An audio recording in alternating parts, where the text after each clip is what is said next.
नमस्कार, रफ्तार मीडिया में आपका स्वागत है। आपके साथ मैं रीना झा बालियान। खबरों का रुख करेंगे, लेकिन उससे पहले एक नजर डालते हैं इस वक्त की हेडलाइंस पर।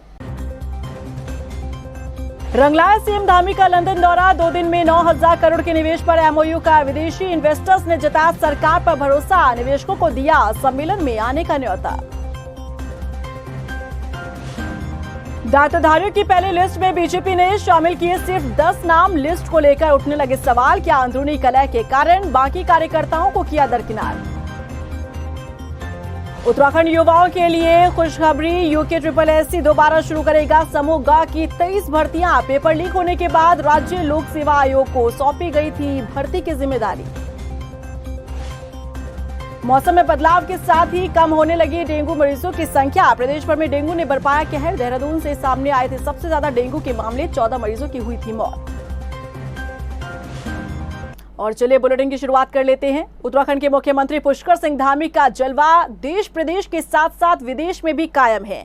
इसका अंदाजा उनके लंदन दौरे से लगाया जा सकता है, जहां न सिर्फ सीएम धामी का भव्य स्वागत हुआ, बल्कि उत्तराखंड में निवेश के लिए कई कंपनियों ने इन्वेस्टर समिट से पहले एमओयू साइन कर ये बता दिया कि सीएम धामी पर और उनके कार्यों पर पूरा भरोसा है। देखिए रिपोर्ट।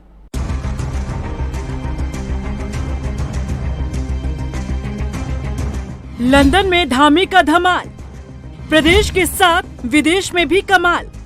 निवेश के लिए विदेशी कंपनियों की हामी, लंदन में धामी धामी। उत्तराखंड के मुखिया पुष्कर सिंह धामी का धमाल देश प्रदेश में तो था ही, लेकिन अब विदेश में भी दिखने लगा है। अपने 4 दिवसीय विदेश दौरे पर रहे मुख्यमंत्री पुष्कर सिंह धामी ने ये बता दिया है कि किसी भी नेता के अंदर काम करने की मंशा होनी चाहिए, चाहे देश हो या विदेश। लंदन में सीएम धामी का जिस तरह से स्वागत किया गया, उसे देखकर अंदाजा लगाया जा सकता है कि पुष्कर सिंह धामी का जलवा विदेशों में भी कायम है। और इतना ही नहीं, सीएम धामी जिस काम के लिए लंदन पहुंचे थे, उसे लेकर भी सकारात्मक कदम उठाए गए। उत्तराखंड में धामी सरकार ने जिस तरह से विकास की राह पकड़ी है, उसे देख विदेशी कंपनियां भी प्रभावित हुई हैं। और यही कारण है कि इन्वेस्टर समिट से पहले कई कंपनियों ने उत्तराखंड में निवेश के लिए एमओयू साइन किया है। बता दें कि लंदन में अलग अलग कंपनियों के साथ करोड़ों के एमओयू साइन किए गए। सीएम धामी ने लंदन में उत्तराखंड ग्लोबल इन्वेस्टर समिट के लिए रोड शो किया। कई प्रमुख बिजनेस हाउसेस के साथ उन्होंने बैठक की। सरकार ने निवेशकों के साथ 9,000 करोड़ के निवेश पर एमओयू साइन किया। पहले दिन 2,000 करोड़ का एमओयू साइन हुआ। दूसरे दिन 7,000 करोड़ के निवेश पर एमओयू किया गया। कयान जेट के साथ 2 अलग अलग एमओयू में 4500 करोड़, उषा बेक्रो के साथ 1,000 करोड़ का एमओयू साइन हुआ। बर्मिंघम में अलग अलग कंपनियों के साथ 1500 करोड़ के एमओयू शामिल हैं। कयान जेट केबल कार प्रोजेक्ट में निवेश करेगा। साथ ही औली, दयारा, बोग्याल और मुनस्यारी में स्की रिजॉर्ट विकसित करने पर भी सहमति बनी है। उषा बेक्रो लिमिटेड हरिद्वार और अन्य जनपदों में रोपवे में निवेश करेगी। सीएम धामी के विदेश दौरे के दौरान उत्तराखंड में निवेश करने को लेकर कंपनियों ने जिस तरह से सकारात्मक इशारा दिया है, यकीनन इससे समझा जा सकता है कि सीएम धामी का धमाल न सिर्फ देश प्रदेश तक सीमित है, बल्कि विदेशों में भी धामी का धमाल जारी है। बता दें कि साल के आखिर में उत्तराखंड में इन्वेस्टर समिट होने जा रहा है, जिसे लेकर धामी सरकार की तैयारियां जोरों पर चल रही है। धामी सरकार का विदेश दौरा भी इन्वेस्टर समिट की तैयारियों का ही हिस्सा है। इस कड़ी के पहले विदेश दौरे में धामी सरकार उत्तराखंड में निवेश को लेकर अच्छा संदेश लेकर आ रही है और इसीलिए कहा जा रहा है कि सीएम धामी का जारी है धमाल। रफ्तार मीडिया के लिए देहरादून से ब्यूरो रिपोर्ट। बीजेपी ने लंबे इंतजार के बाद जब दायित्व बंटवारे को लेकर लिस्ट जारी की, तो महज कुछ कार्यकर्ताओं के लिए ही खुशियां लेकर आई। लेकिन कुछ कार्यकर्ताओं का इंतजार अब भी बरकरार है, क्योंकि बीजेपी ने दायित्वधारियों की पहली लिस्ट में सिर्फ 10 नाम ही शामिल किए हैं। ऐसे में इस लिस्ट को लेकर कई सवाल खड़े हो रहे हैं। देखिए रिपोर्ट। बीजेपी ने दायित्वधारियों की लिस्ट की जारी। पार्टी के कुछ कार्यकर्ता खुश तो कुछ हुए नाखुश। किसी का सपना हुआ साकार तो किसी का इंतजार बरकरार। बीजेपी के कार्यकर्ताओं को जिसका लंबे समय से इंतजार था, वो इंतजार अब जाकर खत्म हुआ है। दायित्व बंटवारे की लिस्ट जो अब तक अटकी हुई थी, फाइनली अब पार्टी ने वो लिस्ट जारी कर दी है। लेकिन पार्टी की पहली लिस्ट जारी होने से जहां कुछ कार्यकर्ताओं में खुशी है तो वहीं कई कार्यकर्ता नाखुश भी हैं, क्योंकि पहली लिस्ट में महज 10 नाम ही शामिल किए गए हैं। यानी पार्टी ने अपने 10 कार्यकर्ताओं को ही दायित्व बांटने का काम किया है। पार्टी ने एक नई जिम्मेदारी दी है और मुझे पूरा विश्वास है कि इस सभी कार्यकर्ताओं को साथ लेकर इस जिम्मेदारी का सफलतापूर्वक निर्वहन करेंगे। वस्तुतः सरकार के जन कल्याणकारी कार्य, प्रदेश के यशस्वी मुख्यमंत्री पुष्कर सिंह धामी जी का जो विजन है, देश के प्रधानमंत्री नरेंद्र भाई का जो विजन है, उनकी कल्याणकारी नीतियां हैं, कार्यक्रम हैं, उसे आम जन तक ले जाने के लिए सभी कार्यकर्ताओं के सहयोग से सभी विषयों को आगे बढ़ाया जाएगा। बीजेपी ने दायित्वधारियों की पहली लिस्ट जारी की है। इसमें कम नाम शामिल करने का कारण असंतोष होना माना जा रहा है, क्योंकि बीजेपी ने पहले तो दायित्वधारियों की लिस्ट जारी करने के लिए इतना लंबा इंतजार करवाया और अब जब लिस्ट जारी की गई तो इसमें चुनिंदा लोगों का ही नाम शामिल किया गया। ऐसी स्थिति में माना जा रहा है कि बीजेपी इस वक्त अंदरूनी कलह से जूझ रही है। यही कारण है कि लिस्ट को जारी करने में पहले तो इतनी देरी की गई और अब जब लिस्ट जारी हुई तो सिर्फ 10 लोगों को ही जिम्मेदारी सौंपी गई। हालांकि इन आरोपों से बीजेपी किनारा कर रही है। पार्टी का कहना है कि जल्द ही अगली लिस्ट जारी कर दी जाएगी। देखिए, जो संख्या है, संख्या को लेकर कहीं भी किसी कार्यकर्ता में कोई ऐसी स्थिति नहीं बनी है। सभी लोगों को इंतजार है और भारतीय जनता पार्टी में देर सवेर कार्यकर्ताओं को दायित्व मिलता भी है, उन्हें जिम्मेदारी मिलती है, कुछ को संगठन में मिलती है, कुछ को सरकार में मिलती है। सभी को इंतजार रहता है, लेकिन ये निर्णय मुख्यमंत्री जी का रहता है और सभी कार्यकर्ता और नेताओं को विश्वास है कि मुख्यमंत्री जी आने वाले समय में और प्रमुख कार्यकर्ताओं को दायित्व देने का काम करेंगे। बीजेपी द्वारा जारी की गई दायित्वधारियों की पहली लिस्ट को लेकर मुख्य विपक्षी दल कांग्रेस ने भी चुटकी ली है। देखिए, 2.5 साल का इंतजार कार्यकर्ताओं को कराया है भारतीय जनता पार्टी ने और 2.5 साल बाद आपने थोड़ा बहुत चूरन और च्यवनप्राश छटाने का काम किया है और वो भी 1 अनार 100 बीमार में से केवल 10 ही आपने लोग ढूंढ पाए हैं। 10 लोगों को आपने दायित्व दिया है। वैसे तो ये उनका अपना पार्टी का अंदरूनी मामला है, लेकिन बाकी लोग क्या करेंगे? बड़ी निराशा तो है ही वहाँ के कार्यकर्ताओं में।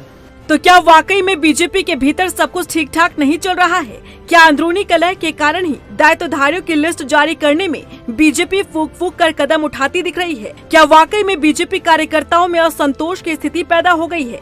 ये तमाम सवाल इसलिए उठ रहे हैं क्योंकि बीजेपी ने पहले तो दायित्व बंटवारे के लिए कार्यकर्ताओं को इतना लंबा इंतजार करवाया और अब लिस्ट जारी हुई तो महज 10 लोगों को ही पहली लिस्ट में शामिल किया गया।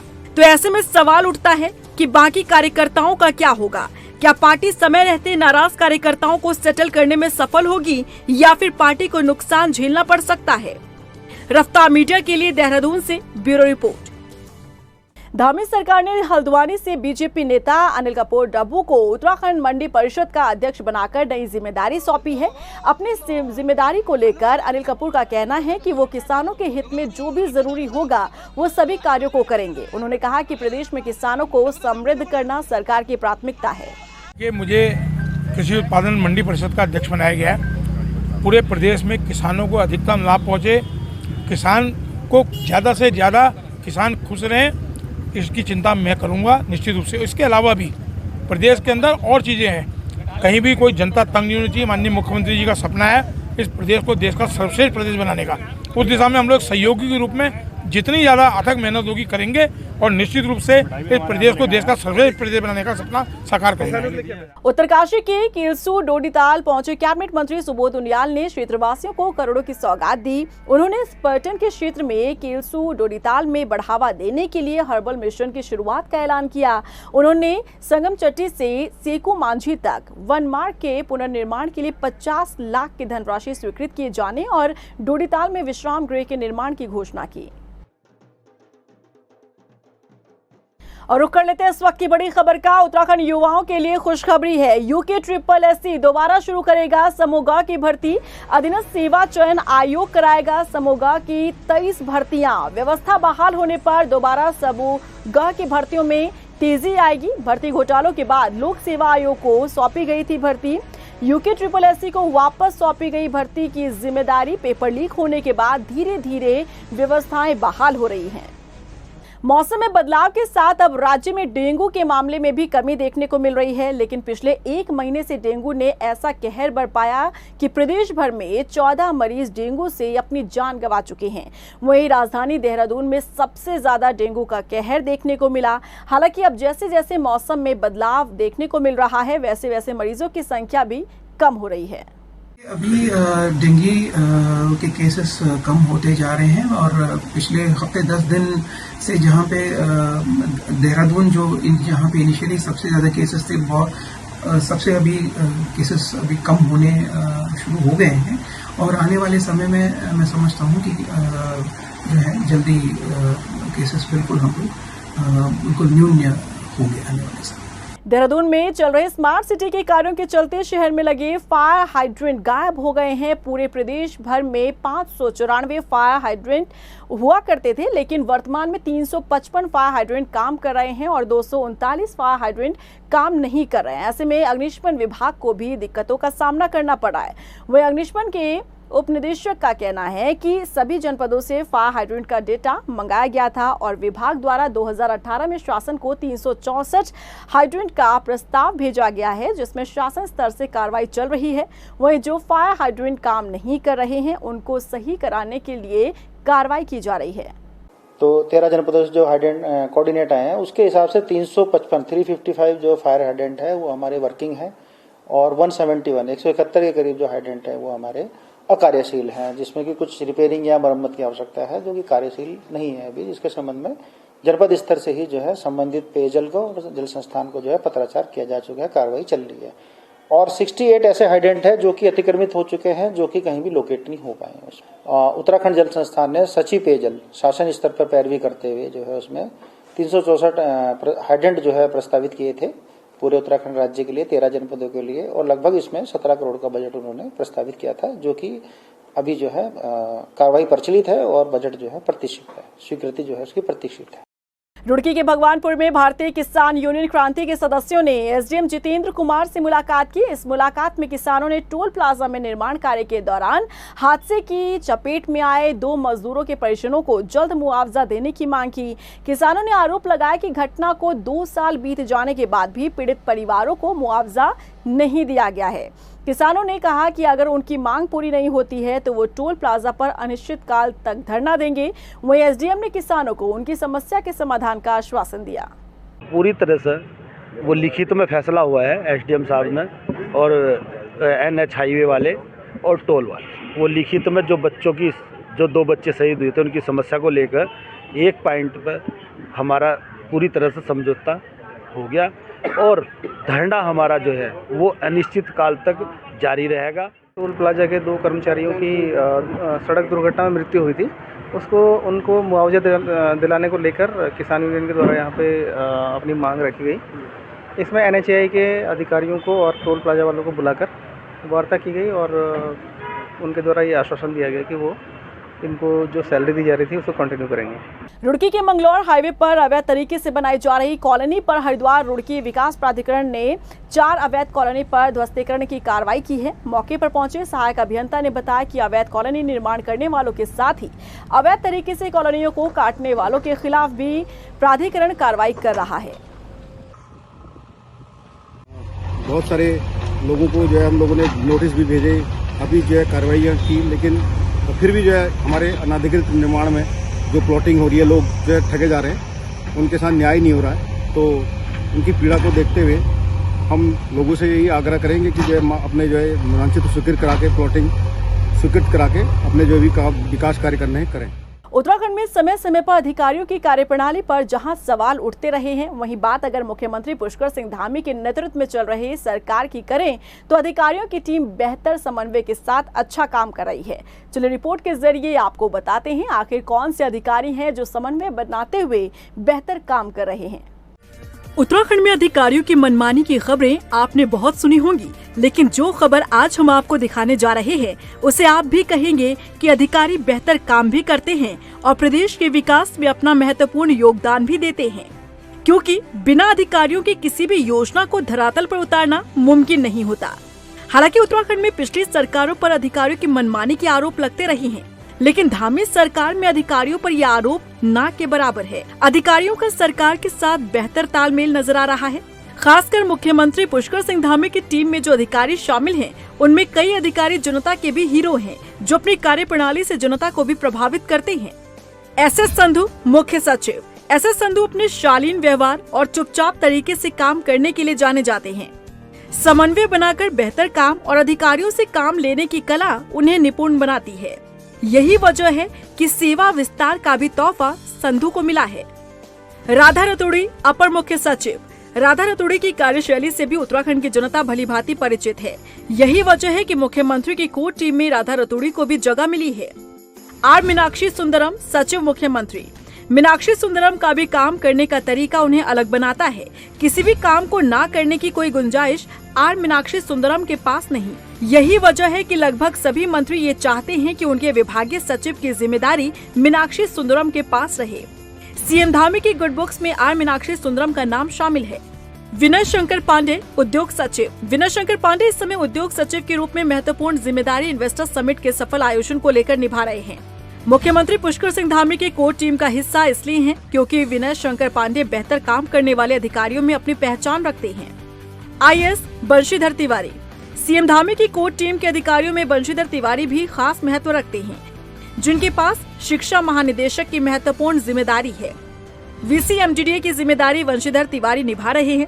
सबसे महत्वपूर्ण सूचना महानिदेशक की भी जिम्मेदारी वो निभा रहे हैं। सरकार की योजनाओं का प्रचार प्रसार का जिम्मा उन्हीं के कंधों के ऊपर है। शासन में बैठे अधिकारियों का जहां सरकार के साथ बेहतर तालमेल नजर आता है, तो वहीं मुख्यमंत्री पुष्कर सिंह धामी की कोर टीम में जो अधिकारी हैं, वो अपनी महत्वपूर्ण भागीदारी प्रदेश सरकार के कामों को धरातल पर उतारने को लेकर निभा रहे हैं। लेकिन ऐसा नहीं है कि केवल मुख्यमंत्री पुष्कर सिंह धामी की कोर टीम में जो अधिकारी शामिल हैं, वही बेहतर काम कर रहे हैं। शासन स्तर पर भी कई अधिकारी बेहतर काम कर रहे हैं, तो वहीं जिलों में बैठे अधिकारी भी मुख्यमंत्री पुष्कर सिंह धामी के निर्देश पर बेहतर काम कर रहे हैं। सरकार से लेकर शासन स्तर और जिला स्तर पर बेहतर समन्वय के साथ काम होता हुआ नजर आ रहा है। और किसी भी प्रदेश के विकास के लिए ये बेहद अहम है कि मुख्यमंत्री एक बेहतर टीम बनाकर बेहतर तालमेल के साथ प्रदेश के विकास को पटरी पर दौड़ाए। उत्तराखंड में भी कुछ यही नजर आ रहा है। किसी भी राज्य की प्रगति के लिए सबसे बेहद जरूरी जो होता है वो ये होता है कि मुख्यमंत्री के नेतृत्व में जिस तरीके से प्रदेश आगे बढ़ता है और उनकी जो कोर टीम होती है जिसमें अधिकारियों का रोल सबसे अहम होता है, उनका बेहतर समन्वय सरकार के साथ साथ आम जनता के साथ होना भी बेहद जरूरी होता है। और यही कुछ उत्तराखंड में देखने को मिल रहा है। मुख्यमंत्री पुष्कर सिंह धामी की टीम में जो अधिकारियों की जो मौजूदगी है, जो टीम मुख्यमंत्री पुष्कर सिंह धामी के इर्द गिर्द अधिकारियों की है, वो बेहतर तालमेल और बेहतर समन्वय के साथ काम करती हुई नजर आ रही है, जिसका फायदा कहीं न कहीं प्रदेश की जनता को मिल रहा है। और शासन स्तर से लेकर जिलों तक के जो अधिकारी हैं, वो मुख्यमंत्री के नेतृत्व में बेहतर काम करते हुए फिलहाल नजर आ रहे हैं। और मुख्यमंत्री ने भी ये संदेश दिया है कि जो बेहतर अधिकारी हैं वो उनकी गुड वर्क में है और उनकी टीम का अहम हिस्सा है। तो वहीं जिन अधिकारियों पर सवाल उठे हैं, उनको मुख्यमंत्री पुष्कर सिंह धामी ने अपनी टीम से भी बाहर करने का काम किया। लेकिन पूरा प्रदेश यही उम्मीद मुख्यमंत्री पुष्कर सिंह धामी से कर रहा है कि जिस तरीके से एक मुखिया के नेतृत्व में जो सरकार चल रही है वो इसी तरीके से आगे चलती रहे, तो जो विकास के काम है वो तेजी से धरातल पर उतरेंगे। कैमरा पर्सन मनवर के साथ मनीष जंगवाल, रफ्तार मीडिया, देहरादून। और इसी के साथ फिलहाल इस बुलेटिन में बस इतना ही, लेकिन चलते चलते एक नजर डालते हैं इस वक्त की हेडलाइंस पर। रंगलाया सीएम धामी का लंदन दौरा, 2 दिन में 9,000 करोड़ के निवेश पर एमओयू का। विदेशी इन्वेस्टर्स ने जताया सरकार पर भरोसा, निवेशकों को दिया सम्मेलन में आने का न्योता। दायित्वधारियों की पहली लिस्ट में बीजेपी ने शामिल किए सिर्फ 10 नाम। लिस्ट को लेकर उठने लगे सवाल, क्या अंदरूनी कलह के कारण बाकी कार्यकर्ताओं को किया दरकिनार। उत्तराखंड युवाओं के लिए खुशखबरी, यूके SSSC दोबारा शुरू करेगा। समूह ग की 23 भर्तियां। पेपर लीक होने के बाद राज्य लोक सेवा आयोग को सौंपी गई थी भर्ती की जिम्मेदारी।